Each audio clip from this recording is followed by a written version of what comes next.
മമതയ്ക്ക് തിരിച്ചടി.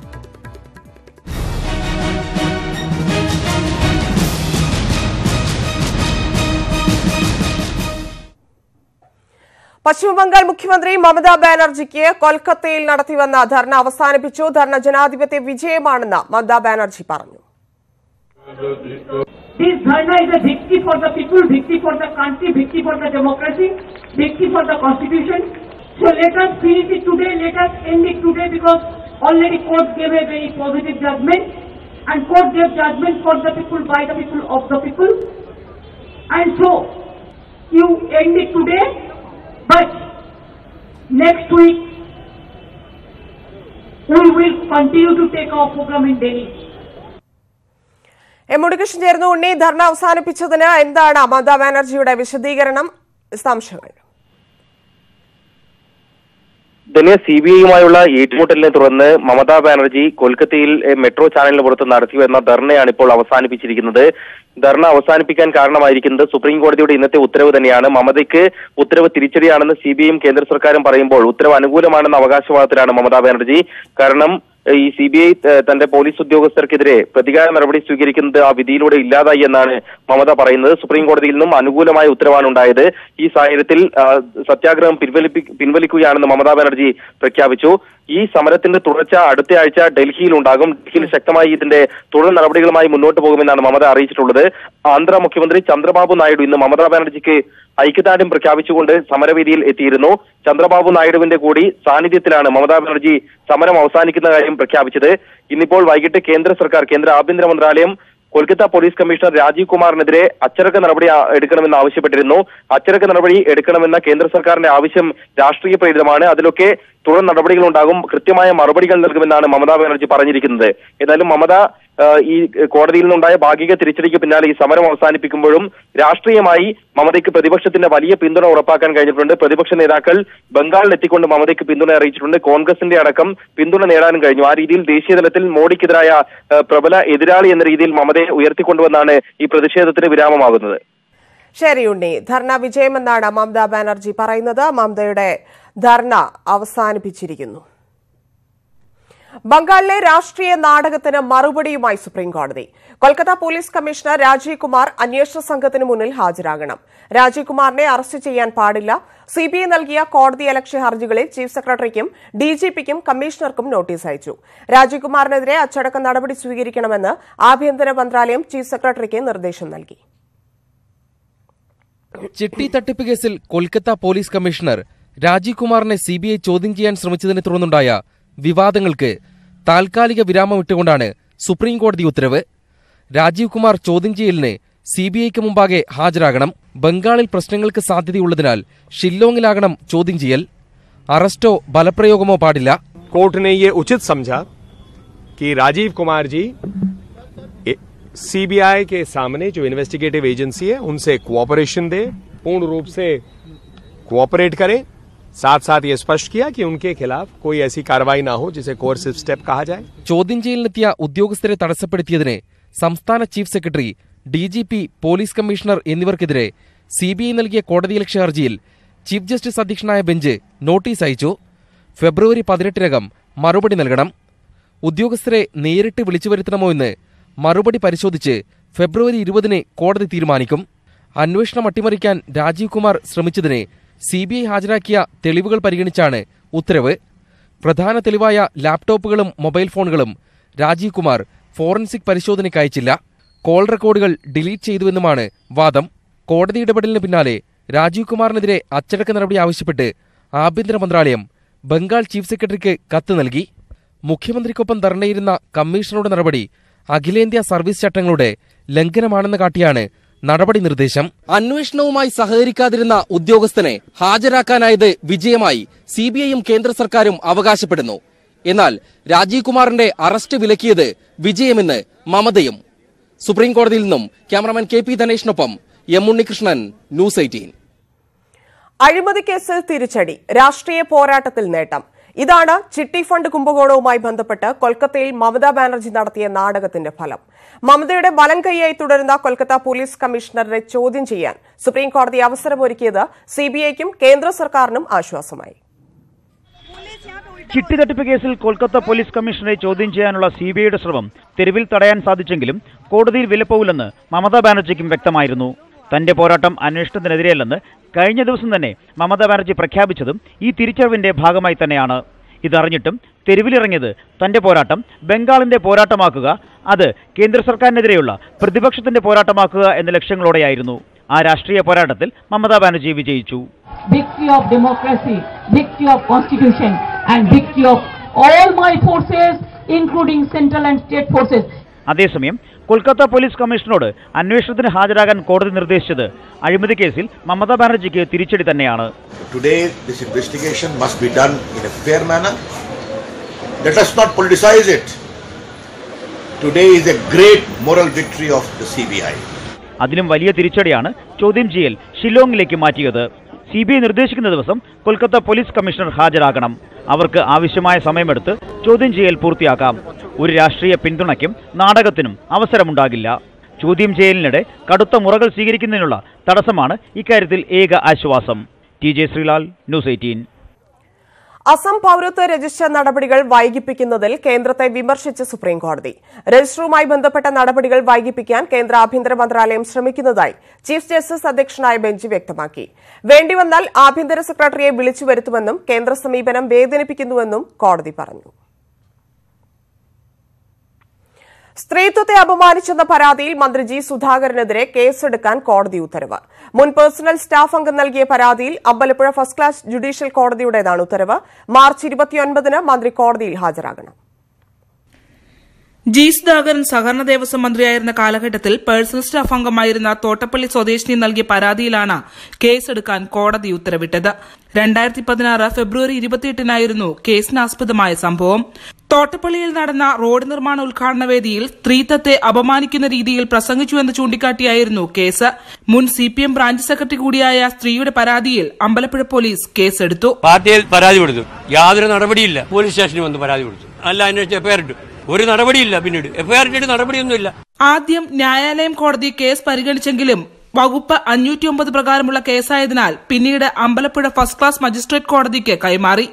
വിഭാഗീയ പ്രശ്നങ്ങളാണ് മന്ത്രിയുടെ മോശം പെരുമാറ്റത്തിന് കാരണമെന്ന് മുൻ CPM ഏരിയ കമ്മിറ്റി അംഗം കൂടിയായ സാലി വ്യക്തമാക്കുന്നു. ഇന്ത്യൻ ശിക്ഷാ നിയമം 509 വകുപ്പ് പ്രകാരം കേസെടുക്കാൻ ഉത്തരവിട്ട കോടതി മാർച്ച് 29-ന് മന്ത്രി ഹാജരാകാനും നിർദ്ദേശം നൽകിയിട്ടുണ്ട്. ന്യൂസ് 18 ആലപ്പുഴ. വിധി പറയാനിരുന്ന കേസ് പിൻവലിച്ച മുൻ മന്ത്രി തോമസ് ചാണ്ടിക്കും കുടുംബാംഗങ്ങൾക്കും 4 ലക്ഷം രൂപ വീതം പിഴയിട്ട് ഹൈക്കോടതി. നിലം നികത്തി റോഡ് നിർമ്മിച്ചതുമായി ബന്ധപ്പെട്ട വിജിലൻസ് FIR റദ്ദാക്കണമെന്നാവശ്യപ്പെട്ടുള്ള ഹർജി പിൻവലിച്ചതിനെ തുടർന്നാണ് ഉത്തരവ്. പിഴയടച്ച് ഹർജി പിൻവലിക്കാൻ കോടതി അനുവദിച്ചു. തോമസ് ചാണ്ടിയുടെ ഉടമസ്ഥയിലുള്ള ലേക്ക് പാലസ് ഹോട്ടലിലേക്ക് നിലം നികത്തി റോഡ് നിർമ്മിച്ചതുമായി ബന്ധപ്പെട്ട വിജിലൻസ് FIR റദ്ദാക്കണമെന്നാവശ്യപ്പെട്ടായിരുന്നു ഹർജി. തിങ്കളാഴ്ച വിധി പറയാനിരിക്കെ ഇന്നലെയാണ് തോമസ് ചാണ്ടിയും കുടുംബാംഗങ്ങളും ഉൾപ്പെട്ട ഹർജിക്കാർ പിൻവലിക്കൽ അപേക്ഷ നൽകിയത്. വിധി പറയുന്നതിന് തൊട്ടുമുമ്പ് ഹർജി പിൻവലിക്കുന്നത് നല്ലതല്ലെന്ന് ചൂണ്ടിക്കാട്ടിയ കോടതി ഹർജിക്കാർ കോടതിയുടെ വിലയേറിയ സമയം പാഴാക്കിയതായും വിലയിരുത്തി. തോമസ് ചാണ്ടിക്കൊപ്പം ഭാര്യ, മകൻ ടോബി ചാണ്ടി, മകൾ Betty Chandy, harbour engineering executive engineer Jose Mathew എന്നിവരടക്കം വ്യത്യസ്തമായ ഹർജികൾ നൽകിയ 7 പേരും 25,000 രൂപ വീതം കെട്ടിവയ്ക്കണം. ലീഗൽ സർവീസ് അതോറിറ്റിയിൽ 10 ദിവസത്തിനകം പണം കെട്ടിവയ്ക്കണമെന്നും ഉത്തരവിൽ പറയുന്നു. വിജിലൻസ് രജിസ്റ്റർ ചെയ്ത കേസിലെ അന്തിമ റിപ്പോർട്ട് ചോദ്യം ചെയ്യാനുള്ള അവകാശം നിലനിർത്തിയാണ് ഹർജി പിൻവലിക്കാൻ കോടതി അനുമതി നൽകിയത്. MS Aneesh Kumar, news 18 Kochi. തുറന്നടിച്ച തച്ചങ്കരി.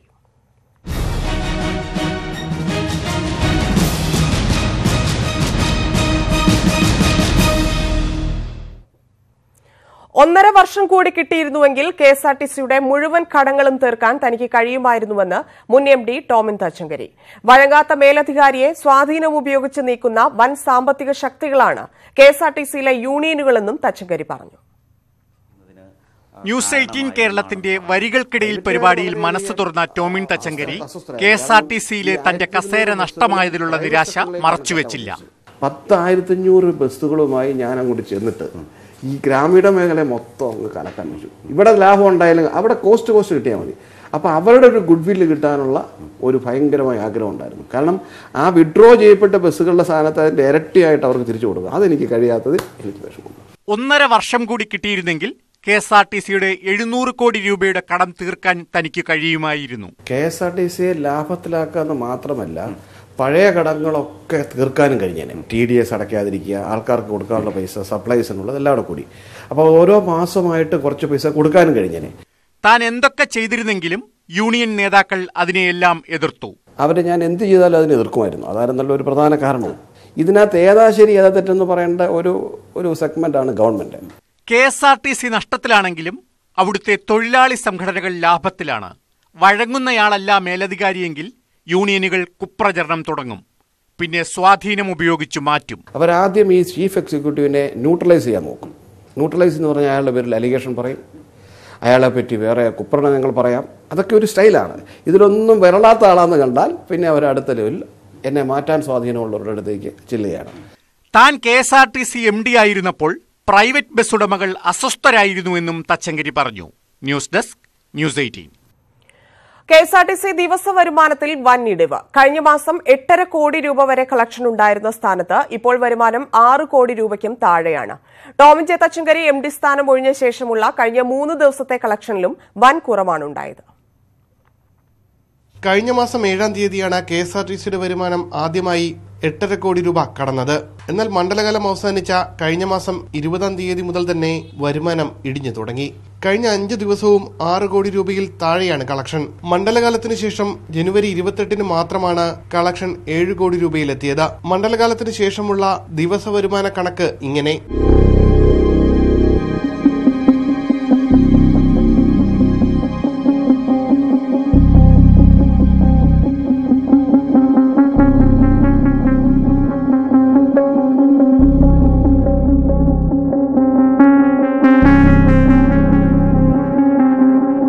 കഴിഞ്ഞ മാസം 31-നാണ് ടോമിൻ ജെ തച്ചങ്കരി സ്ഥാനമൊഴിയുന്നത്. അതിനുശേഷമുള്ള 3 ദിവസത്തെ വരുമാനത്തിലും വലിയ ഇടിവുണ്ടായി.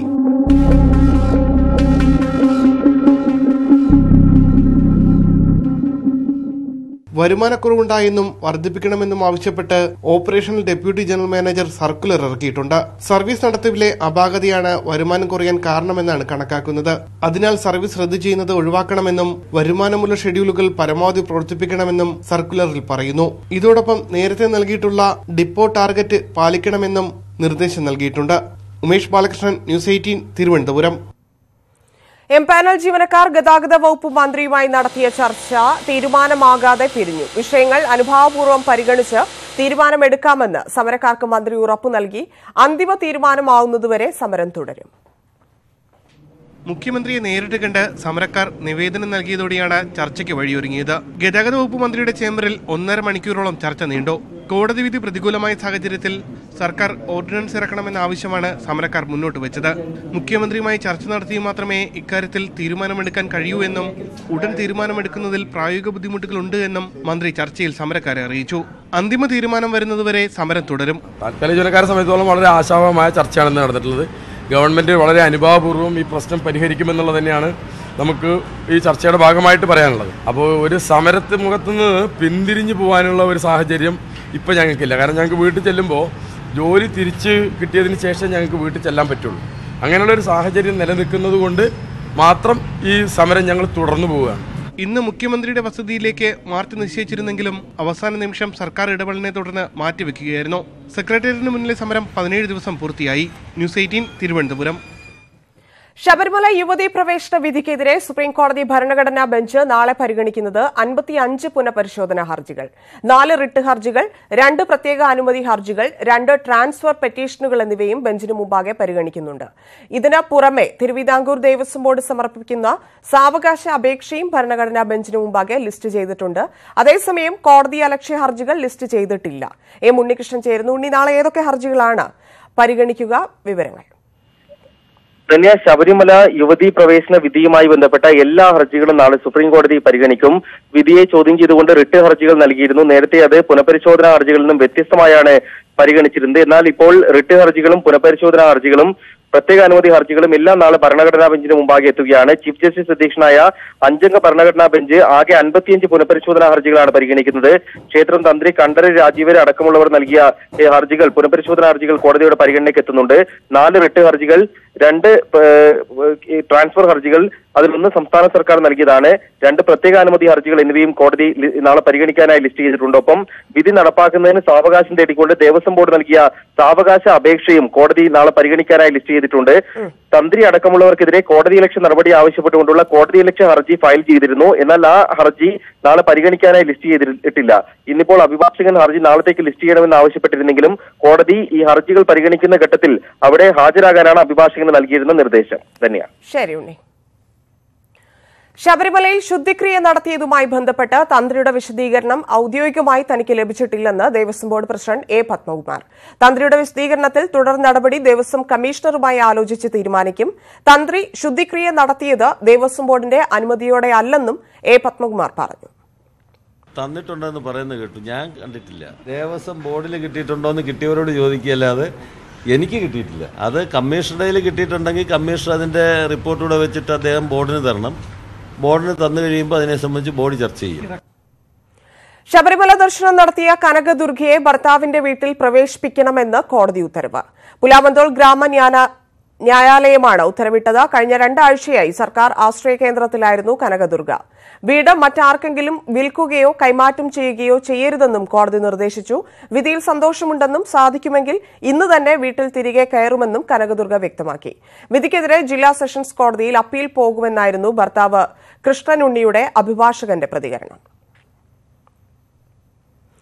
ശബരിമല യുവതീ പ്രവേശന വിഷയത്തിൽ സ്ത്രീ വിരുദ്ധ പരാമർശം നടത്തിയ കേസിൽ നടൻ കൊല്ലം തുളസിക്ക് ജാമ്യം. ചവറ ജുഡീഷ്യൽ മജിസ്ട്രേറ്റ് കോടതിയാണ് ഉപാധികളോടെ ജാമ്യം അനുവദിച്ചത്. ചവറ പോലീസ് സ്റ്റേഷനിൽ രാവിലെ 10 മണിയോടെ കീഴടങ്ങിയ കൊല്ലം തുളസിയുടെ അറസ്റ്റ് രേഖപ്പെടുത്തിയ ശേഷം പോലീസ് ചവറ മജിസ്ട്രേറ്റിന് മുന്നിൽ ഹാജരാക്കി. ഹൈക്കോടതി മുൻകൂർ ജാമ്യാപേക്ഷ തള്ളിയ സാഹചര്യത്തിലാണ് കൊല്ലം തുളസി രാവിലെ കീഴടങ്ങിയത്. ശബരിമലയിൽ വരാനിരിക്കുന്ന സ്ത്രീകളെ 2ആയി വലിച്ചുകീറി ഒരു ഭാഗം ഡൽഹിയിലേക്കും ഒരു ഭാഗം മുഖ്യമന്ത്രിയുടെ മുറിയിലേക്കും ഇട്ടുകൊടുക്കണമെന്നുമായിരുന്നു വിവാദ പരാമർശം. ബിജെപി സംസ്ഥാന president advocate P S Sreedharan Pillai നടത്തിയ ജാഥയ്ക്കിടെ ചവറയിലായിരുന്നു സ്ത്രീവിരുദ്ധ പ്രസംഗം. സർക്കാർ തോന്നുംപടി പോയപ്പോഴാണ് ആചാര സംരക്ഷണത്തിനായി ഭക്തർക്കൊപ്പം നിന്നതെന്ന് NSS general secretary G Sukumaran Nair. Sabarimala വിഷയത്തിൽ NSSനെ വിമർശിക്കാൻ കോടിയേരി ബാലകൃഷ്ണന് ധാർമ്മിക അവകാശമില്ല. ആരുമായും നിഴൽ യുദ്ധത്തിനില്ല.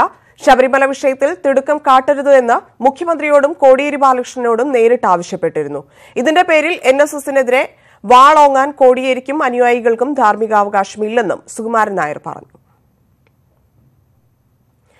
NSS ശക്തമായ എതിർപ്പുമായി തുടരുമ്പോൾ ക്രിസ്ത്യൻ മുസ്ലിം സംഘടനകളെ ഉൾപ്പെടുത്തി നവോത്ഥാന മൂല്യ സംരക്ഷണ സമിതി വിപുലീകരിച്ചു സർക്കാർ. മുഖ്യമന്ത്രിയുടെ സാന്നിധ്യത്തിൽ നടന്ന യോഗത്തിൽ ക്രിസ്ത്യൻ മതമേലധ്യക്ഷന്മാരും മുസ്ലിം മതപണ്ഡിതരും പങ്കെടുത്തു. ഫെബ്രുവരി 15 മുൻപ് ജില്ലാതല നവോത്ഥാന സമിതികൾ രൂപീകരിക്കാനാണ് തീരുമാനം.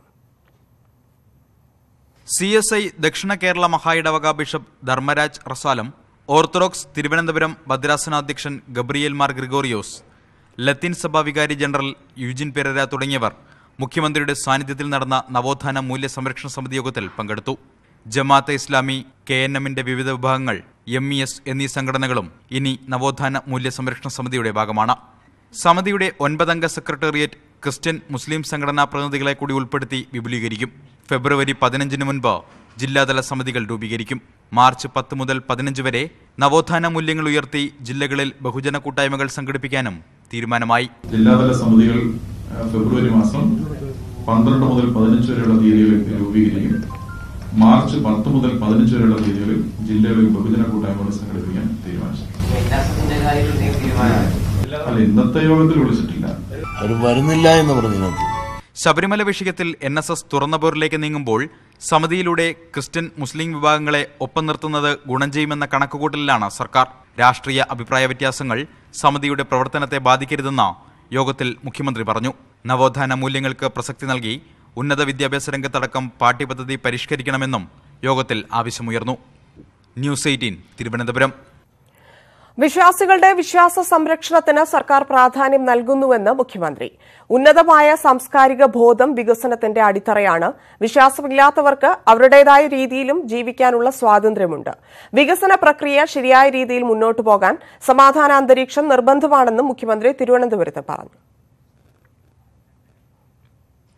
ബിജെപി അടുത്തൊന്നും കേരളത്തിൽ ഭരണം പിടിക്കുന്നില്ലെന്ന് ഒ രാജഗോപാൽ എംഎൽഎ. നിയമസഭയിൽ ധനവിനിയോഗ ബില്ലിന്റെ ചർച്ചയ്ക്കിടെയായിരുന്നു ബിജെപി എംഎൽഎ ഇക്കാര്യം പറഞ്ഞത്.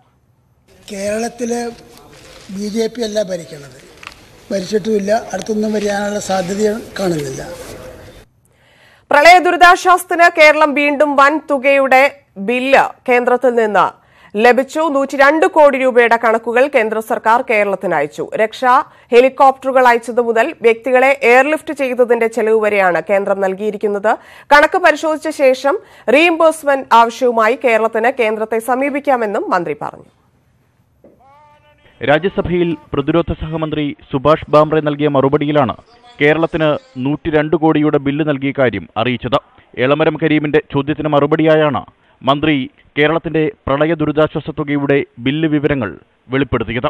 4000-ലേറെ ആളുകളെ രക്ഷിച്ച ഇനത്തിൽ വ്യോമസേനയുടെ വിമാനങ്ങൾക്കും ഹെലികോപ്റ്ററുകൾക്കും വന്ന ചെലവാണ് 102 കോടി. അവശ്യ സാധനങ്ങൾ ആകാശമാർഗം കൊണ്ടുപോയതിന്റെ തുകയും ഇതിൽ ഉൾപ്പെടും. കരസേനയടക്കം മറ്റു സേനകൾക്കുണ്ടായ ചെലവിന്റെ കൂടുതൽ ബില്ലുകൾ തയ്യാറാക്കി വരികയാണെന്നും പ്രതിരോധ സഹമന്ത്രി പറഞ്ഞു. കണക്കുകൾ സൂക്ഷ്മ പരിശോധനയ്ക്ക് വിധേയമാക്കിയ ശേഷം റീഇംബേഴ്സ് ആവശ്യവുമായി കേന്ദ്രത്തെ സമീപിക്കാമെന്ന് മന്ത്രി വ്യക്തമാക്കി. സംസ്ഥാനങ്ങൾക്ക് സായുധ സേനകൾ ദുരിതാശ്വാസ രക്ഷാസഹായം നൽകുമ്പോൾ അതിന്റെ ബില്ല് അയക്കുന്നത് പതിവാണെന്നും മന്ത്രി പറഞ്ഞു. News desk news 18. സംസ്ഥാന ബജറ്റിൽ പ്രഖ്യാപിച്ച പ്രളയ സെസ് നടപ്പാക്കുന്നത് തെരഞ്ഞെടുപ്പിന് ശേഷം മാത്രം. നിത്യോപയോഗ സാധനങ്ങൾക്കുൾപ്പെടെ വിലക്കയറ്റമുണ്ടാക്കുന്ന സാഹചര്യത്തിലാണ് മനംമാറ്റം. GST നിയമ ഭേദഗതിയും സോഫ്റ്റ്വെയർ പരിഷ്കരണവും ചൂണ്ടിക്കാണിച്ചാണ് സെസ് മാറ്റിവെക്കുന്നത്. പ്രളയ സെസ് തെരഞ്ഞെടുപ്പ് പ്രചരണ വിഷയമായി ഉയർന്നുവരുമെന്ന ഭീതിയിലാണ് സർക്കാരിന്റെ മെല്ലെപ്പോക്ക്. സാമ്പത്തിക വർഷത്തിന്റെ ആരംഭമായ ഏപ്രിൽ 1-നാണ് സാധാരണ നികുതി നിർദ്ദേശങ്ങൾ പ്രാബല്യത്തിൽ വരുന്നത്. പ്രളയ സെസിന്റെ കാര്യത്തിൽ തിടുക്കം വേണ്ട എന്നാണ് ഇപ്പോഴത്തെ ധാരണ. നിയമ ഭേദഗതി, സോഫ്റ്റ്വെയർ പരിഷ്കരണം തുടങ്ങിയ സാങ്കേതിക തടസ്സങ്ങൾ ചൂണ്ടിക്കാണിച്ചാണ് വിശദീകരണം. സെസ് പിരിക്കാൻ GST നിയമത്തിൽ ഭേദഗതി വരുത്തുകയാണ് ആദ്യ നടപടി. ഒപ്പം GST സോഫ്റ്റ്വെയറിൽ മാറ്റം വരുത്തുകയും വേണം. നിയമ ഭേദഗതിക്ക് നടപടി തുടങ്ങിയെങ്കിലും സോഫ്റ്റ്വെയർ മാറ്റം കേന്ദ്ര കമ്പനിയാണ് ചെയ്യേണ്ടത്. പ്രളയ സെസ് തെരഞ്ഞെടുപ്പ് വിഷയമാക്കാൻ തന്നെയാണ് പ്രതിപക്ഷത്തിന്റെ തീരുമാനം. 12% GST ഈടാക്കുന്ന ഉൽപ്പന്നങ്ങളുടെ വിൽപ്പന വിലയിലാണ് 1% അധിക നികുതി ഏർപ്പെടുത്തിയത്. പാക്ക് ചെയ്ത ഭക്ഷണ വസ്തുക്കൾ ഉൾപ്പെടെയുള്ളവയുടെ വിലക്കയറ്റത്തിന് ഇത് കാരണമാകുമായിരുന്നു. സ്വർണത്തിനും വെള്ളിക്കും 0.5% സെസ്സും പ്രഖ്യാപിച്ചിട്ടുണ്ട്. ന്യൂസ് 18 തിരുവനന്തപുരം. CPM നേതാവിന്റെ ബന്ധുവിന് ഇൻഫർമേഷൻ കേരള മിഷനിൽ അനധികൃതമായി നിയമനം നൽകിയതിനെ ചോദ്യം ചെയ്ത ജെയിംസ് മാത്യു MLA. ഇദ്ദേഹം നൽകിയ പരാതി പുറത്തായി. ഡെപ്യൂട്ടി ഡയറക്ടർ DK മണികണ്ഠന്റെ നിയമനം ചോദ്യം ചെയ്ത് മന്ത്രി AC മൊയ്തീന് നൽകിയ പരാതിയാണ് പുറത്തായത്. തെറ്റായ നിയമനത്തെക്കുറിച്ച് യൂത്ത് ലീഗ് പുറത്തുവിട്ട വിവരങ്ങൾ CPM MLAക്ക് തന്നെ ശരിവെക്കുന്നതാണെന്ന് youth league general secretary PK Firoz പറഞ്ഞു. CPM നേതാവ് കോലിയക്കോട് കൃഷ്ണൻ നായരുടെ സഹോദരപുത്രൻ DK മണികണ്ഠനെ ഇൻഫർമേഷൻ കേരള മിഷന്റെ ഡെപ്യൂട്ടി ഡയറക്ടറായി നിയമിച്ചത് ചോദ്യം ചെയ്താണ് തളിപ്പറമ്പ് MLA ജെയിംസ് മാത്യു മന്ത്രി AC മൊയ്തീന് പരാതി നൽകിയത്. ക്രമവിരുദ്ധമായി ഡെപ്യൂട്ടി ഡയറക്ടർക്ക് നിയമനം നൽകിയെന്നും ശമ്പള വർധന നടപ്പാക്കിയെന്നും പരാതിയിൽ പറയുന്നു. കഴിഞ്ഞ ഡിസംബർ 5-നാണ് പരാതി നൽകിയത്. പരാതി പരിശോധിച്ച ശേഷം അഡീഷണൽ ചീഫ് സെക്രട്ടറി അഭിപ്രായം സമർപ്പിക്കണമെന്ന് മന്ത്രി നോട്ട് എഴുതിയെങ്കിലും തുടർ നടപടികളുണ്ടായില്ല. ഇന്നുവരെ യാതൊരു തരത്തിലുള്ള റിപ്പോർട്ടും സമർപ്പിച്ചതായി അറിവില്ല. ഈ പരാതിയുടെ മുകളിൽ മന്ത്രി തന്നെ എഴുതിയിട്ടുണ്ട്, അഡീഷണൽ ചീഫ് സെക്രട്ടറി അഭിപ്രായം സമർപ്പിക്കുക. മന്ത്രിയുടെ ഒപ്പും മന്ത്രിയുടെ പേരും ഇതിനകത്ത് കാണാം. അപ്പം മന്ത്രിയുടെ ഓഫീസിൽ കിട്ടിയെന്നുള്ളത് വ്യക്തമാണ്. പക്ഷേ ഈ റിപ്പോർട്ട് സമർപ്പിക്കാത്തതിന്റെ പിന്നിൽ ഉന്നതതല ഇടപെടൽ, പാർട്ടിയുടെ ഇടപെടൽ ഉണ്ടായിട്ടുണ്ട്. നേരത്തെ തദ്ദേശ വകുപ്പ് കൈകാര്യം ചെയ്തിരുന്ന മന്ത്രി KT ജലീലിന്റെ അഡീഷണൽ പ്രൈവറ്റ് സെക്രട്ടറി രാഘവനാണ് മണികണ്ഠന്റെ നിയമനത്തിന് മുൻകൈയെടുത്തത്. CPM സംസ്ഥാന സെക്രട്ടറി കോടിയേരി ബാലകൃഷ്ണന്റെ പ്രത്യേക താൽപര്യപ്രകാരമായിരുന്നു ഇതെന്നും ഫിറോസ് ആരോപിച്ചു. കോടിയേരി രാഘവന് നിർദ്ദേശം കൊടുക്കുന്നു. രാഘവൻ ഇപ്പോൾ കോഴിക്കോട് ജില്ലാ കളക്ടറായ അന്ന് ഇതിന്റെ എക്സിക്യൂട്ടീവ് ഡയറക്ടറായ സാംബശിവറാവുവിന് നിർദ്ദേശം കൊടുക്കുന്നു. സാംബശിവറാവു പാർട്ടിയുടെ നിർദ്ദേശം അക്ഷരം പ്രതി അനുസരിച്ച് നിയമനം നൽകുന്നു. മണികണ്ഠന്റെ അനധികൃത നിയമനം ചൂണ്ടിക്കാട്ടി ബ്ലാക്ക്മെയിൽ ചെയ്തതുകൊണ്ടാണ് ബന്ധുവിനെ നിയമിച്ച KT ജലീലിനെതിരെ CPM നടപടിയെടുക്കാത്തതെന്ന് യൂത്ത് ലീഗ് ആരോപിച്ചിരുന്നു. ന്യൂസ് 18 കോഴിക്കോട്. കരിമണൽ കള്ളക്കടത്തിൽ ആലപ്പാട്ടുകാർക്കും പങ്കെന്ത് വ്യവസായ മന്ത്രി EP ജയരാജൻ. കള്ളക്കടത്ത് അവസാനിച്ചാൽ ആലപ്പാട്ടെ സമരവും നിൽക്കുമെന്നും മന്ത്രി നിയമസഭയിൽ പറഞ്ഞു. സമരം ചെയ്യുന്നവരെ സർക്കാർ ആക്ഷേപിച്ചുവെന്നാരോപിച്ച് പ്രതിപക്ഷം സഭ വിട്ടു. കരിമണൽ ആ പ്രദേശങ്ങളിലുള്ള ചിലരെ ഉപയോഗിച്ചുകൊണ്ട് സംഭരിച്ചു വെക്കുക, രാത്രിയിൽ ലോറിയിലും ബോട്ടിലുമായിട്ട് കടത്തുക. പൂർണ്ണമായും നാട്ടുകാരുടെ സഹായത്തോടു കൂടിയും അതുപോലെ തന്നെ പോലീസിന്റെ സഹായത്തോടു കൂടിയും ഈ കരിമണൽ കടത്തിക്കൊണ്ടുപോകുന്നത് തടഞ്ഞാൽ ഈ സമരം തീരും. ആലപ്പാട്ടെ സമരത്തിന് പിന്നിൽ ബാഹ്യശക്തികളാണെന്ന ആരോപണം മന്ത്രി ഇ.പി. ജയരാജൻ ആവർത്തിച്ചു. മാനദണ്ഡങ്ങൾ പാലിച്ച് ഖനനം നടത്തുന്നതിന് പൊതുസമൂഹം എതിരല്ല. ആലപ്പാട് ജനതയ്ക്ക് ബുദ്ധിമുട്ടുണ്ടെങ്കിൽ പരിശോധിച്ച് പരിഹാരം കാണുമെന്നും പി.ടി. തോമസിന്റെ അടിയന്തര പ്രമേയ നോട്ടീസിന് മറുപടിയായി മന്ത്രി പറഞ്ഞു. ഖനനം നടത്തിയ കുഴികൾ മൂടാൻ പോലും IRI തയ്യാറാവുന്നില്ലെന്നും പി.ടി. തോമസ് ആരോപിച്ചു. കരിമണൽ കള്ളക്കടത്തുണ്ടെങ്കിൽ എന്തുകൊണ്ട് സർക്കാർ തടയുന്നില്ലെന്ന് പ്രതിപക്ഷ നേതാവ് രമേശ് ചെന്നിത്തല ചോദിച്ചു.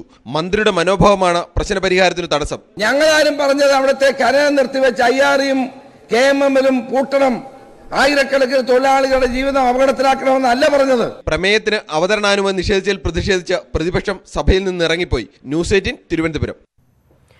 സഭയിൽ സ്ത്രീകൾക്കും കുട്ടികൾക്കുമെതിരായ ലൈംഗികാതിക്രമങ്ങൾ തടയുന്നതിനായി KCBC മാർഗരേഖ പുറത്തിറക്കി. ലൈംഗികാതിക്രമം ശ്രദ്ധയിൽപ്പെട്ടാൽ പോലീസിനെ അറിയിക്കാനും വൈദികർ അന്വേഷണവുമായി സഹകരിക്കാനും മാർഗരേഖ നിർദ്ദേശിക്കുന്നു. ബിഷപ്പ് ഉൾപ്പെടെയുള്ളവർ ലൈംഗിക പീഡന കേസുകളിൽപ്പെടുന്ന പശ്ചാത്തലത്തിലാണ് KCBCയുടെ നീക്കം. സ്ത്രീകൾക്കും കുട്ടികൾക്കുമെതിരായ ലൈംഗികാതിക്രമങ്ങളിൽ സഭാ നിയമപ്രകാരം കർശന നടപടി വേണം. അതിനൊപ്പം പരാതി പോലീസിനെയും അറിയിക്കണം. വൈദികർ ലൈംഗികാതിക്രമ കേസുകളിലെ പോലീസ് അന്വേഷണവുമായി സഹകരിക്കണം. പീഡനത്തിന് ഇരയാകുന്നവരോട് സഭയിലുള്ളവർ അനുഭാവപൂർവ്വമായി പെരുമാറണമെന്നും മാർഗരേഖ നിർദ്ദേശിക്കുന്നു. സാധാരണഗതിയിൽ മെത്രാൻമാർക്കാണ് ഇത്തരത്തിൽ മാർഗരേഖ നൽകാറുള്ളതെങ്കിലും ഇത്തവണ സഭയിലെ മുഴുവൻ വൈദികർക്കും ഒപ്പം വിശ്വാസികൾക്കും മാർഗരേഖ നൽകാനാണ് തീരുമാനിച്ചിട്ടുള്ളതെന്ന് അറിയുന്നു. കുട്ടികൾക്കെതിരായ ലൈംഗികാതിക്രമം പൊറുക്കാനാകാത്ത കുറ്റമായി കണക്കാക്കും. പ്രായപൂർത്തിയാകാത്ത കുട്ടികളെ വൈദികർ ഒപ്പം താമസിപ്പിക്കരുത്. അവരുമായി ദീർഘദൂര യാത്ര പോവുകയോ വസ്ത്രങ്ങളില്ലാത്ത ദൃശ്യങ്ങൾ എടുക്കുകയോ പാടില്ലെന്ന് മാർഗരേഖ വ്യക്തമാക്കുന്നുണ്ട്. ലൈംഗികതയെ പ്രോത്സാഹിപ്പിക്കുന്ന തമാശകളിൽ നിന്ന് വൈദികരോട് വിട്ടുനിൽക്കാനും മാർഗരേഖ പറയുന്നു. ബിഷപ്പ് ഫ്രാങ്കോ മുളയ്ക്കൽ അടക്കം ഉൾപ്പെട്ട ലൈംഗിക പീഡന പരാതികളുടെ പശ്ചാത്തലത്തിലാണ് കേരള കാത്തലിക് ബിഷപ്പ് കൌൺസിലിന്റെ നടപടി. ഡാനി പോൾ, ന്യൂസ് 18 കൊച്ചി. വയനാട് മണ്ഡലത്തിൽ ഇറക്കുമതി സ്ഥാനാർത്ഥി വേണ്ടെന്ന് യൂത്ത് കോൺഗ്രസ്. മലബാറിൽ നിന്നുള്ള യുവാക്കൾക്ക് പ്രാതിനിധ്യം നൽകണം. മുക്കത്ത് ചേർന്ന യൂത്ത് കോൺഗ്രസ് പാർലമെന്റ് മണ്ഡലം കൺവെൻഷനിലാണ് പ്രമേയം പാസാക്കിയത്. സുരക്ഷിത മണ്ഡലമായ വയനാടിനു വേണ്ടി മുതിർന്ന നേതാക്കൾ ചരടുവല നടത്തുന്നതിനിടെയാണ് എതിർപ്പുമായി യൂത്ത് കോൺഗ്രസ് രംഗത്തെത്തിയത്. മലബാറിന് പുറത്തുനിന്നുള്ള സ്ഥാനാർത്ഥിയെ അംഗീകരിക്കില്ലെന്നാണ് നിലപാട്. യുവാക്കൾക്ക് പ്രാതിനിധ്യം നൽകണം. AICC നിർദ്ദേശപ്രകാരം തെരഞ്ഞെടുപ്പ് പ്രവർത്തനങ്ങൾക്കായി വിളിച്ചുയർത്തിയ യോഗത്തിലാണ് പ്രമേയം പാസാക്കിയത്. കേരളത്തിന്റെ ചുമതലയുള്ള യൂത്ത് കോൺഗ്രസ് ദേശീയ ജനറൽ സെക്രട്ടറി രവീന്ദ്രദാസ് യോഗത്തിൽ പങ്കെടുത്തിരുന്നു. 7 നിയോജക മണ്ഡലം കമ്മിറ്റികളും പ്രമേയത്തെ പിന്തുണച്ചു. യൂത്ത് കോൺഗ്രസ് ഇന്നത്തെ മീറ്റിംഗിൽ ഒരു പ്രമേയം പാസാക്കിയിട്ടുണ്ട്. മലബാർ മേഖലയിൽ പ്രത്യേകിച്ച് വയനാട്, കോഴിക്കോട്, മലപ്പുറം ജില്ലയിൽ നിന്നുള്ള ഒരു സ്ഥാനാർത്ഥിയായിരിക്കണം ഇപ്രാവശ്യം വരേണ്ടതെന്നും അതിൽ തന്നെ യൂത്ത് കോൺഗ്രസിന് യുവാക്കൾക്ക് ഒരു പരിഗണന ലഭിക്കണമെന്നും നിർദ്ദേശമുണ്ട്. MA ഷാനവാസിന്റെ മകൾ അമീന, MM ഹസൻ, ഷാനിമോൾ ഉസ്മാൻ തുടങ്ങിയ പേരുകൾ ചർച്ചകളിൽ സജീവമാണ്. എന്നാൽ Kozhikode DCC president T Siddique മത്സരിക്കണമെന്നാണ് യൂത്ത് കോൺഗ്രസിന്റെയും KSUവിന്റെയും നിലപാട്. KPCC അധ്യക്ഷൻ മുല്ലപ്പള്ളി രാമചന്ദ്രൻ നയിക്കുന്ന ജനമഹായാത്ര അടുത്ത ദിവസങ്ങളിൽ മണ്ഡലത്തിൽ എത്താനിരിക്കെയാണ് പരസ്യ നിലപാടുമായി യൂത്ത് കോൺഗ്രസ് രംഗത്തെത്തിയത്. അശ്വിൻ വല്ലത്ത്, ന്യൂസ് 18 കോഴിക്കോട്. കീഴാറ്റൂരിലെ ഭൂമി ഏറ്റെടുക്കൽ പ്രതിരോധിക്കാൻ കൃഷിക്കാർക്കിനി മാർഗങ്ങളൊന്നുമില്ലെന്ന് വയൽക്കിളി സമരസമിതി നേതാവ് സുരേഷ് കീഴാറ്റൂർ. ഭൂമി സർക്കാർ പിടിച്ചെടുത്ത സ്ഥിതിക്ക് നഷ്ടപരിഹാരം വാങ്ങരുത് എന്ന് പറയാനാവില്ല. വയൽക്കിളികൾ സ്വമേധയാ ഭൂമി വിട്ടുകൊടുക്കുന്നുവെന്ന് പ്രചരിപ്പിക്കാൻ ആസൂത്രിത ശ്രമം നടക്കുന്നതായും സുരേഷ് പറഞ്ഞു. മോഡി ഗവൺമെന്റ് നടപ്പാക്കുന്ന, രാജ്യത്തെമ്പാടും നടപ്പാക്കുന്ന BOT ടോൾ പാതയാണ് കേരളത്തിലും കടന്നുവരുന്നത്. എന്നാൽ അത് നടപ്പാക്കുന്നത് ഇടതുപക്ഷ ഗവൺമെന്റാണ്. മോദി സർക്കാരിന്റെ നയം കർഷകരെ അടിച്ചമർത്തി CPM കേരളത്തിൽ നടപ്പിലാക്കുന്നു എന്നാണ് സുരേഷ് കീഴാറ്റൂരിന്റെ ആരോപണം. CPMന്റെ പാരിസ്ഥിതിക ഇരട്ടത്താപ്പ് തിരഞ്ഞെടുപ്പ് വേളയിൽ തുറന്നു കാണിക്കുമെന്നും വയൽക്കിളി നേതാവ്. ഇത്തരം നട്ടാൽ പൊടിക്കാതെ നുണകളുമായിട്ടാണ് CPIMന്റെ നേതാക്കളും അവരുടെ അനുയായികളും നവമാധ്യമങ്ങളിലായാലും പത്രം ഉപയോഗിച്ചായാലും മുന്നോട്ട് പോകുന്നത് എങ്കിൽ പാരിസ്ഥിതിക രംഗത്ത് CPIM എടുക്കുന്ന ഇരട്ടത്താപ്പിനെ ഞങ്ങൾക്കും തുറന്നു കാണിക്കേണ്ടി വരും. അതിനാവശ്യമായ വേദികൾ ഞങ്ങളും ഉണ്ടാക്കിയെടുക്കും. ഇനി കോടതിയെ സമീപിച്ചാലും കീഴാറ്റൂർ വിഷയത്തിൽ അനുകൂല വിധി ഉണ്ടാകില്ലെന്ന നിയമോപദേശമാണ് ലഭിച്ചത്. സർക്കാർ ഭൂമി പിടിച്ചെടുത്ത സാഹചര്യത്തിൽ കർഷകർ നഷ്ടപരിഹാരം വാങ്ങരുത് എന്ന് പറയാനാകില്ലെന്നും സുരേഷ് കീഴാറ്റൂർ വ്യക്തമാക്കി. മനു ഭരത്, ന്യൂസ് 18 കണ്ണൂർ. വയനാട്ടിൽ ആദിവാസി പെൺകുട്ടിയെ പീഡിപ്പിച്ച കേസിൽ കോൺഗ്രസ് നേതാവ് OM ജോർജ് കീഴടങ്ങി. ഇന്ന് രാവിലെ മാനന്തവാടി SMS ഡിവൈഎസ്പി ഓഫീസിലാണ് കീഴടങ്ങിയത്. DCC മുൻ ജനറൽ സെക്രട്ടറിയും സുൽത്താൻ ബത്തേരി പഞ്ചായത്ത് പ്രസിഡന്റുമായിരുന്നു OM ജോർജ്. പ്രായപൂർത്തിയാകാത്ത ആദിവാസി പെൺകുട്ടിയെ പീഡിപ്പിച്ചെന്ന പരാതിയിലാണ് DCC മുൻ ജനറൽ സെക്രട്ടറി OM ജോർജ് കീഴടങ്ങിയത്. മാതാപിതാക്കളോടൊപ്പം വീട്ടിൽ ജോലിക്ക് വന്ന പെൺകുട്ടിയെ ലൈംഗികമായി പീഡിപ്പിച്ചെന്നാണ് പരാതി. പീഡന വിവരം പുറത്തു പറയാതിരിക്കാൻ ഭീഷണിപ്പെടുത്തുകയും ചെയ്തു.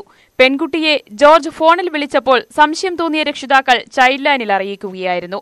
1.5 വർഷമായി ലൈംഗിക അതിക്രമം നടക്കുന്നുണ്ടെന്ന് പെൺകുട്ടി മൊഴി നൽകി. പ്രായപൂർത്തിയാകാത്തവർക്കെതിരെയുള്ള ലൈംഗിക അതിക്രമത്തിന് പോക്സോ നിയമത്തിലെ വിവിധ വകുപ്പുകൾ പ്രകാരവും ആദിവാസി പീഡന നിരോധന നിയമപ്രകാരവുമാണ് കേസ്. ആത്മഹത്യയ്ക്ക് ശ്രമിച്ച പെൺകുട്ടി ഇപ്പോൾ ചൈൽഡ് ലൈനിന്റെ സംരക്ഷണയിലാണ്. കേസിന്റെ പശ്ചാത്തലത്തിൽ OM ജോർജിനെ പാർട്ടിയിൽ നിന്ന് പുറത്താക്കിയിരുന്നു. ന്യൂസ് 18 വയനാട്. കൊച്ചി തേവരയിൽ ലൈംഗിക പീഡനത്തെ തുടർന്ന് പെൺകുട്ടി ആത്മഹത്യ ചെയ്ത സംഭവത്തിൽ പോലീസിനെതിരെ മാതാപിതാക്കൾ. പരീക്ഷയിൽ തോറ്റതിനാണ് ആത്മഹത്യയെന്ന് വരുത്തി തീർക്കാൻ പോലീസ് ശ്രമിക്കുകയാണെന്ന് മാതാപിതാക്കൾ പറഞ്ഞു. അയൽവാസിയും സുഹൃത്തുക്കളും പീഡിപ്പിച്ചു എന്നായിരുന്നു പെൺകുട്ടി മരിക്കുന്നതിന് മുൻപ് നൽകിയ മൊഴി. കഴിഞ്ഞ മാസം 8-നാണ് കോന്തുരുത്തി സ്വദേശിനിയായ വിദ്യാർത്ഥിനിയെ വീട്ടിനുള്ളിൽ പൊള്ളലേറ്റ നിലയിൽ കണ്ടെത്തിയത്. കോട്ടയം മെഡിക്കൽ കോളേജ് ആശുപത്രിയിൽ പ്രവേശിപ്പിച്ചെങ്കിലും 14-ന് മരിച്ചു. അയൽവാസിയായ ബിജുവും കൂട്ടുകാരും ലൈംഗികമായി പീഡിപ്പിച്ചെന്നാണ് പെൺകുട്ടിയുടെ മരണമൊഴി. ബിജു ഉൾപ്പെടെയുള്ളവർ അറസ്റ്റിലാവുകയും ചെയ്തു. എന്നാൽ പരീക്ഷയിൽ തോറ്റതിലെ നിരാശ മൂലമാണ് ആത്മഹത്യയെന്ന് വരുത്തി തീർക്കാൻ ശ്രമിക്കുന്നതായാണ് കുടുംബത്തിന്റെ ആരോപണം. വലിയ പിടിപാടുള്ളതുകൊണ്ട് എൻ്റെ കൊച്ചി ഞങ്ങൾ നിരപരാധി ആയതുകൊണ്ട് എൻ്റെ കൊച്ചിന് പരീക്ഷക്ക് മാർക്കില്ലാത്തത് കൊണ്ട് ആത്മഹത്യ ചെയ്തതായിട്ട് എഴുതി തള്ളാനാണ് എല്ലാവരും പരിപാടിയിൽ നിന്ന് തോന്നുന്നത്. അതുപോലെയാണ് റിപ്പോർട്ട് കണ്ടപ്പോഴും. 1-ാം പ്രതി ബിജുവിന്റെ പേര് ഇജു എന്നാണ് കേസ് രേഖകളിൽ ചേർത്തിരിക്കുന്നത്. വിലാസവും പെൺകുട്ടിയുടെ പ്രായവും തെറ്റായാണ് രേഖപ്പെടുത്തിയതെന്നും ബന്ധുക്കൾ പറഞ്ഞു. ബിജുവിന്റെ പേര് ഇജു എന്നാണ് വന്നേക്കുന്നത്. അഡ്രസ് ഇല്ല, വീട്ടുപേരില്ല. പേപ്പറിൽ വന്നപ്പോഴും ഇത്രയും വലിയ സംഭവം നടന്നിട്ട് പോലീസുകാർ കൊടുത്തപ്പോൾ ഒരു കുഞ്ഞു പടം, ഇത്രയുള്ള ഒരു കുഞ്ഞു പടം മാത്രമേ ഉണ്ടായിട്ടുള്ളൂ. അതാരും കാണണമെന്നില്ല. സ്കൂളിലെ ചില അധ്യാപകരും കുട്ടിയെ അധിക്ഷേപിച്ചതായി പരാതിയുണ്ട്. ബാസ്കറ്റ്ബോൾ താരമായിരുന്ന പെൺകുട്ടി കോട്ടയത്ത് സംസ്ഥാന സ്കൂൾ കായികമേളയിലും പങ്കെടുത്തിരുന്നു. ന്യൂസ് 18 കൊച്ചി. AICC ജനറൽ സെക്രട്ടറിയായി നിയമിതയായ പ്രിയങ്ക ഗാന്ധിക്ക് കോൺഗ്രസ് ആസ്ഥാനത്ത് പുതിയ ഓഫീസ് അനുവദിച്ചു. അധ്യക്ഷൻ രാഹുൽ ഗാന്ധിയുടെ ഓഫീസിന് തൊട്ടടുത്താണ് പ്രിയങ്കയ്ക്കും ഓഫീസ് അനുവദിച്ചത്. പ്രിയങ്കയുടെ നെയിം പ്ലേറ്റും ഓഫീസിന് മുന്നിൽ സ്ഥാപിച്ചു. കിഴക്കൻ ഉത്തർപ്രദേശിന്റെ ചുമതലയാണ് പ്രിയങ്കയ്ക്ക് നൽകിയിരിക്കുന്നത്. രാഹുൽ ഗാന്ധി വിളിച്ച പാർട്ടി ജനറൽ സെക്രട്ടറിമാരുടെ യോഗം മറ്റന്നാൾ ഡൽഹിയിൽ ചേരും. കള്ളപ്പണം വെളുപ്പിച്ചെന്ന കേസിൽ കർണാടകയിലെ മുതിർന്ന കോൺഗ്രസ് നേതാവ് DK ശിവകുമാറിന് നോട്ടീസ്. എൻഫോഴ്സ്മെന്റ് ഡയറക്ടറേറ്റാണ് നോട്ടീസ് അയച്ചത്. ചോദ്യം ചെയ്യലിന് ഡൽഹിയിലെത്തണമെന്ന് നോട്ടീസിൽ ആവശ്യപ്പെടുന്നു. ഫെബ്രുവരി 8-ന് ഹാജരാകാനാണ് നിർദ്ദേശം. അറബ് ലോകത്ത് വിശ്വാസ ലക്ഷ്യങ്ങളെ ആശീർവദിച്ച് ഫ്രാൻസിസ് മാർപ്പാപ്പ. അബുദാബി സയ്യിദ് സ്പോർട്സ് സിറ്റിയിൽ നടന്ന പ്രാർത്ഥനാ ചടങ്ങിൽ 1.5 ലക്ഷത്തോളം പേർ പങ്കെടുത്തു. 3 ദിവസത്തെ UAE സന്ദർശനത്തിന് ശേഷം അദ്ദേഹം റോമിലേക്ക് മടങ്ങി.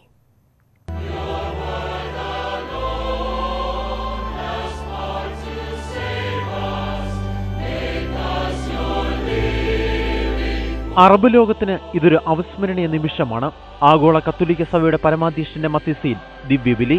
അബുദാബി സയ്യിദ് സിറ്റിയിൽ നടന്ന പ്രാർത്ഥനാ ചടങ്ങിൽ UAE-യിൽ നിന്നും ഇതര അറബ് രാജ്യങ്ങളിൽ നിന്നുമായി 1.5 ലക്ഷത്തോളം പേരാണ് പങ്കെടുത്തത്. പ്രാദേശിക സമയം 10:00 പ്രാർത്ഥനാ ചടങ്ങുകൾ തുടങ്ങി.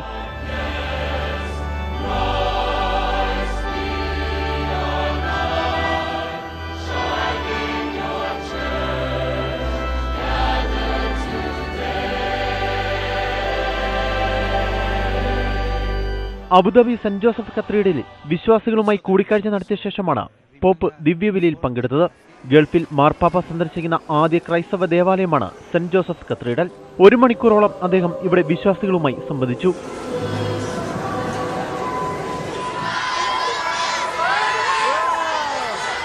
മൂന്ന് ദിവസത്തെ സന്ദർശന ശേഷം ഉച്ചയോടെയാണ് മാർപ്പാപ്പ റോമിലേക്ക് മടങ്ങിയത്. മതത്തിന്റെ പേരിലുള്ള അതിക്രമങ്ങൾ ന്യായീകരിക്കാനാവില്ലെന്നും ലോക സമാധാനത്തിന് കൈകുറക്കണമെന്നുമുള്ള സന്ദേശങ്ങൾ നൽകിയാണ് പോപ്പ് ഗൾഫിൽ നിന്നും മടങ്ങിയത്. News desk news 18. 1.5 മാസം കൊണ്ട് പവന് 1500 രൂപ വർദ്ധിച്ചതോടെ സ്വർണ്ണ വിപണിയിൽ സമ്പൂർണ്ണ അനിശ്ചിതത്വം. വിവാഹത്തിന് സ്വർണം മുൻകൂർ ബുക്ക് ചെയ്തിരുന്നവർ പോലും വാങ്ങുന്നത് മാറ്റിവെച്ചു. വില ഉയർന്നതോടെ ഉള്ള സ്വർണം വിറ്റഴിച്ച് പണമാക്കുന്നവരും കുറവല്ല. 1.5 മാസം മുൻപ് ഡിസംബറിൽ പവന് 23,440 രൂപ, ഇന്ന് 24,880, കൂടിയത് 1,440 രൂപ. ഡോളർ വിനിമയത്തിൽ രൂപയുടെ വിലയിടിഞ്ഞതാണ് വില ഉയരാനുള്ള പ്രധാന കാരണം. അമേരിക്കയും ചൈനയും തമ്മിലുള്ള വ്യാപാര തർക്കവും ഓഹരി വിപണിയിലെ അനിശ്ചിതത്വവും സ്വർണത്തിൽ പണം നിക്ഷേപിക്കുന്നവരുടെ എണ്ണം കൂട്ടി. വില കൂടിയതോടെ വിവാഹങ്ങൾ നിശ്ചയിച്ചിരുന്നവരാണ് ഏറെ അങ്കലാപ്പിലായത്. പലരും മാസങ്ങൾക്ക് മുൻപ് ബുക്ക് ചെയ്ത ആഭരണങ്ങളുടെ പോലും അളവ് കുറച്ചു. ചിലർ കയ്യിലുള്ള സ്വർണം വിറ്റ് പണമാക്കാനും തുടങ്ങി. വാങ്ങാനെത്തുന്നവർക്ക് സ്വർണത്തിന്റെ ഭാവി വില എന്താകുമെന്നതിൽ ആശങ്ക. കുറച്ച് ഐറ്റംസ് ഒക്കെ ഇങ്ങനെ സെലക്ട് ചെയ്ത് വെച്ചിട്ട് പോവും, പക്ഷെ ഇങ്ങനെ കൂടുന്തോറും നമുക്ക് മേടിക്കാൻ ഒരു മടിയായി വരാം. നമുക്ക് ആർക്കെങ്കിലും ഒന്ന് ഗിഫ്റ്റ് കൊടുക്കണമെങ്കിലും ഭയങ്കര ബുദ്ധിമുട്ടാണ്, ബിക്കോസ് ഇങ്ങനെ റേറ്റ് കൂടിക്കൊണ്ടിരിക്കുക. പക്ഷെ ഇന്നത്തെ കാലത്ത് അത് പറ്റില്ല. അപ്പം നമ്മൾ വേറെ ഓപ്ഷൻസിലേക്ക് അങ്ങ് പോവാണ്. ഒരു പവൻ വാങ്ങിക്കാൻ വരുന്ന ഒരാൾ അരപ്പവൻ കൊണ്ട് തൃപ്തിപ്പെടേണ്ടി വരും എന്നുള്ളതാണ് പറയാനുള്ളത്. പവന് 1,00,000 ലക്ഷം തികയാൻ ഇനി 120 രൂപ കൂടി മതി. കോടതി ഉത്തരവ് പ്രകാരം കനകദുർഗയെ ഭർത്താവിന്റെ വീട്ടിലേക്ക് തിരിച്ചു കയറ്റുന്നു. ഇപ്പോൾ തത്സമയ ദൃശ്യങ്ങളാണ് കണ്ടുകൊണ്ടിരിക്കുന്നത്. കനകദുർഗയെ നേരത്തെ ശബരിമല ദർശനത്തിന് ശേഷം വീട്ടിൽ കയറ്റില്ല എന്ന നിലപാടിലായിരുന്നു. വീട്ടിൽ പ്രവേശിപ്പിക്കാൻ ഇന്ന് കോടതി ഉത്തരവിട്ടിരുന്നു. പുലാമന്തോൾ ഗ്രാമ ന്യായാലയമാണ് ഉത്തരവിട്ടിരുന്നത്. ഈ ഉത്തരവിന്റെ അടിസ്ഥാനത്തിൽ ഇപ്പോൾ കനകദുർഗ വീട്ടിൽ പ്രവേശിച്ചിരിക്കുകയാണ്. കഴിഞ്ഞ 2 ആഴ്ചയായി സർക്കാരിന്റെ ആശ്രയ കേന്ദ്രത്തിലായിരുന്നു കനകദുർഗ കഴിഞ്ഞിരുന്നത്. എന്നാൽ ഇന്ന് കോടതി ഉത്തരവ് വന്നതിനെ തുടർന്ന് ഇപ്പോൾ കനകദുർഗ ഭർതൃഗൃഹത്തിലേക്ക് പ്രവേശിക്കുന്ന ദൃശ്യങ്ങളാണ് കണ്ടുകൊണ്ടിരിക്കുന്നത്. കോടതിയുടെ നിർദ്ദേശത്തിൽ ഇന്ന് തന്നെ വീട്ടിൽ കയറ്റാൻ നേരത്തെ കനകദുർഗ ആവശ്യപ്പെട്ടിരുന്നു. ആശ്രയ കേന്ദ്രത്തിൽ നിന്ന് ഇപ്പോൾ കനകദുർഗ കോടതി ഉത്തരവ് പ്രകാരം വീട്ടിലേക്ക് എത്തിയിരിക്കുന്നു. ദൃശ്യങ്ങളാണ് കണ്ടത്.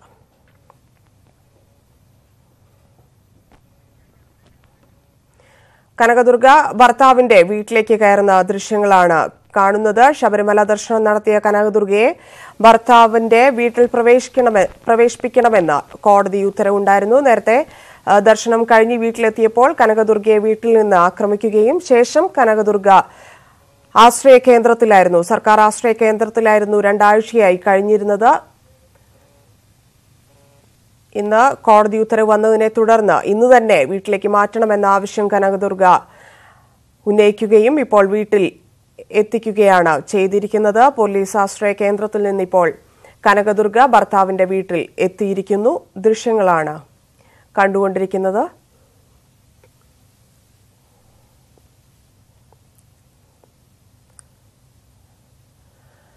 കോടതി വിധി വന്നതിന് ശേഷം കനകദുർഗ പ്രതികരിച്ചതിനു വിധിയിൽ സന്തോഷമുണ്ടെന്നും ഇന്ന് തന്നെ പറ്റുമെങ്കിൽ വീട്ടിലെത്തിക്കണം എന്ന ആവശ്യത്തെ തുടർന്ന് ഇപ്പോൾ പോലീസുകാർ കനകദുർഗയെ ഭർത്താവിന്റെ വീട്ടിൽ എത്തിച്ചിരിക്കുന്നു.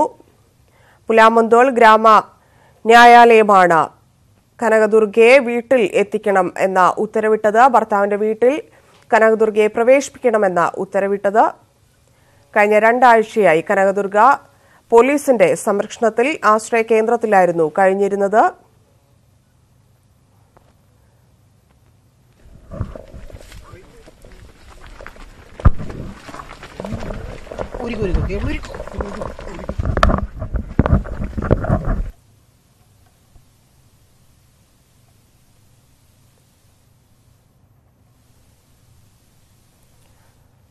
ശബരിമല ദർശനം നടത്തിയതിനു ശേഷം ഭർത്താവിന്റെ വീട്ടിൽ അക്രമത്തിന് ഇരയായിരുന്നു. തുടർന്ന് ആശുപത്രിയിലായിരുന്നു. ഭർത്താവിന്റെ അമ്മ ഉപദ്രവിച്ചു എന്ന പരാതിയിൽ കനകദുർഗ ആശുപത്രിയിലായിരുന്നു. അതിനുശേഷം പോലീസിന്റെ സംരക്ഷണത്തിൽ സർക്കാർ ആശ്രയ കേന്ദ്രത്തിലേക്ക് കനകദുർഗയെ മാറ്റി. 2 ആഴ്ചയായി കനകദുർഗ ആശ്രയ കേന്ദ്രത്തിലായിരുന്നു കഴിഞ്ഞിരുന്നത്.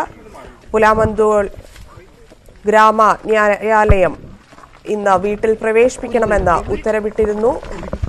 ഉത്തരവിൽ സന്തോഷമെന്നും ഇന്ന് തന്നെ വീട്ടിൽ പോകണമെന്നുമുള്ള കനകദുർഗയുടെ ആവശ്യപ്രകാരം ഇപ്പോൾ കനകദുർഗയെ ഭർത്താവിന്റെ വീട്ടിലേക്ക് എത്തിച്ചിരിക്കുന്നു. കോടതി ഉത്തരവിന്റെ പശ്ചാത്തലത്തിൽ ഇപ്പോൾ പോലീസുകാർ തന്നെ കനകദുർഗയെ വീട്ടിലെത്തിച്ചിരിക്കുന്നു. കനകദുർഗ വീട്ടിലേക്ക് കയറുന്നതിന്റെ ദൃശ്യങ്ങളാണ്, ഭർത്താവിന്റെ വീട്ടിലേക്ക് കയറുന്നതിന്റെ ദൃശ്യങ്ങളാണ് കണ്ടുകൊണ്ടിരിക്കുന്നത്.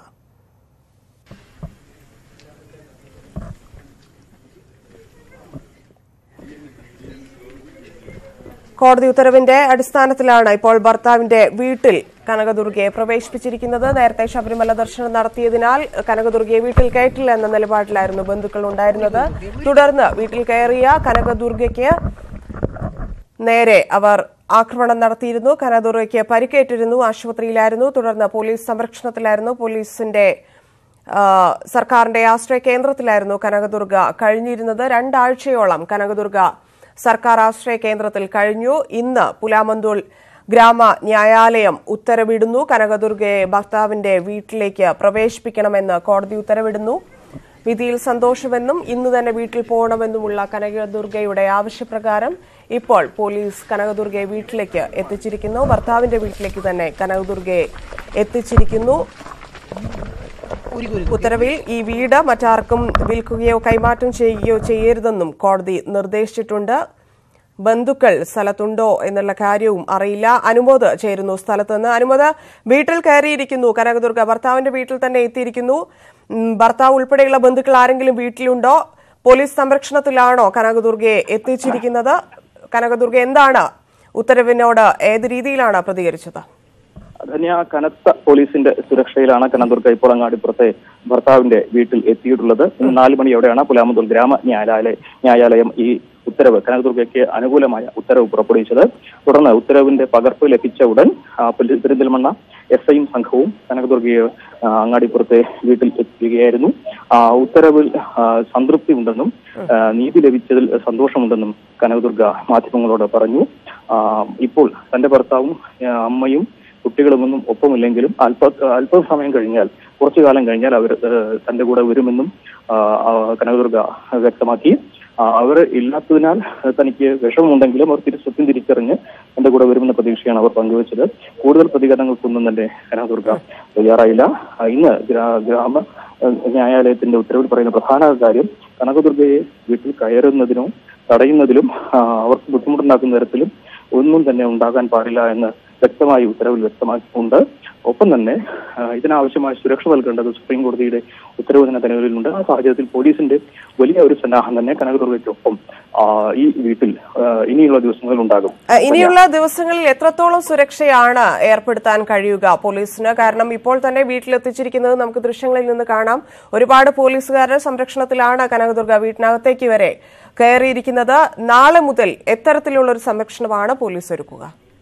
ധന്യ, ഇത് ഈ സുപ്രീം കോടതിയുടെ ഉത്തരവ് വന്ന അന്ന് മുതൽ തന്നെ ഇതേ സംരക്ഷണം കനകദുർഗയ്ക്ക് നൽകുന്നുണ്ട്. 15ഓളം പോലീസുകാർ സ്ഥിരമായി സുപ്രീം കോടതി ഇവർക്ക് സംരക്ഷണം നൽകാൻ ഉത്തരവിട്ട അന്ന് മുതൽ പെരിന്തൽമണ്ണ പോലീസിന്റെ വലിയൊരു സംഘം ഇവർക്കൊപ്പം ഉണ്ട്. ഈ സുരക്ഷ തന്നെയായിരിക്കും വരും ദിവസങ്ങളിലും തുടരുക എന്നാണ് നമുക്ക് അറിയാൻ സാധിക്കുന്നത്. വനിതാ പോലീസുകാരും സാധാരണ പോലീസുകാരുമെല്ലാം ഏറ്റവും ചുരുങ്ങിയത് 12ഓളം പോലീസുകാർ ഈ സ്റ്റേഷന് പരിസരത്തും ചുറ്റുമായി വരും ദിവസങ്ങളിൽ ഉണ്ടാകും.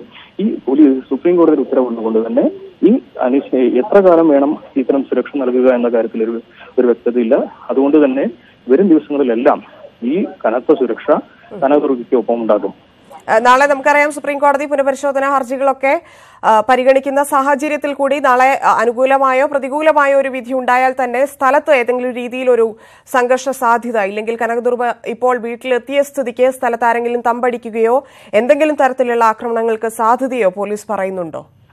കനകദുർഗ പെരിന്തൽമണ്ണയിൽ എത്തിയിട്ട് ഇപ്പോൾ 3 ആഴ്ചയോളം കഴിഞ്ഞിരിക്കുന്നു. ഇതുവരെ തന്നെ അവർക്കെതിരെ ഒരു പ്രതിഷേധമോ അത്തരത്തിലുള്ള പ്രകടനങ്ങളോ ഒന്നും തന്നെ അങ്ങാടിപ്പുറത്തോ പെരിന്തൽമണ്ണയിലോ ഉണ്ടായിട്ടില്ല. നേരത്തെ അവർക്കെതിരെ ആദ്യഘട്ടത്തിലുണ്ടായിരുന്ന പ്രതിഷേധം തന്നെ അത് വീട്ടിനുള്ളിലെ ചില കലഹങ്ങളാൽ ഉണ്ടായി എന്നാണ് പറയുന്നത്. അതല്ലാതെ പരസ്യമായൊരു വലിയ തോതിലുള്ള പ്രതിഷേധം കനകദുർഗയ്ക്കെതിരെ ഉണ്ടായിട്ടില്ല. ഇക്കാര്യത്തിൽ നമ്മൾ സാധാരണ ഈ ശബരിമല കർമ്മസമിതി അടക്കമുള്ളവർ ഇക്കാര്യത്തിൽ ഒരു പരസ്യ പ്രതിഷേധത്തിനോ പ്രകടനത്തിനോ ശബരിമല ദർശനം നടത്തിയ കനകദുർഗ ഭർത്താവിന്റെ വീട്ടിൽ കോടതി ഉത്തരവ് പ്രകാരം പ്രവേശിച്ചിരിക്കുന്നു. ആശ്രയ കേന്ദ്രത്തിലായിരുന്ന കനകദുർഗയെ ഇപ്പോൾ പോലീസ് സംരക്ഷണത്തിലാണ് ഭർത്താവിന്റെ വീട്ടിൽ എത്തിച്ചിരിക്കുന്നത്. അനുമോദാണ് വിശദാംശങ്ങൾ നൽകിയത്. കേരള തമിഴ്നാട് അതിർത്തിയായ കളിയിക്കാവിളയിൽ വൻ റേഷൻ അരി വേട്ട. സിവിൽ സപ്ലൈസ് അധികൃതർ നടത്തിയ പരിശോധനയിൽ 1500 കിലോ റേഷൻ അരി പിടികൂടി.